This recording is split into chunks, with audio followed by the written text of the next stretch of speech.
Dialah penguasa pantai, gajah laut jantan. Dengan tubuh raksasa mencapai 6 meter dan berat lebih dari 3 ton, ia menjelma jadi raja di antara kawanan. Belalainya yang khas bukan sekadar hiasan. Dari situlah keluar suara menggelegar, tanda tantangan bagi pejantan lain. Pertarungan pun tak terhindarkan, gigitan, dorongan, dan teriakan keras mewarnai perebutan tahta.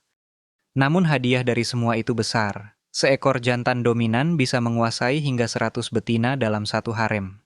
Demi mempertahankan kejayaan, ia rela berpuasa berbulan-bulan, hanya bertahan dengan cadangan lemak tubuhnya. Inilah potret kekuatan dan pengorbanan, kisah nyata sang raksasa lautan, Elephant Seal jantan.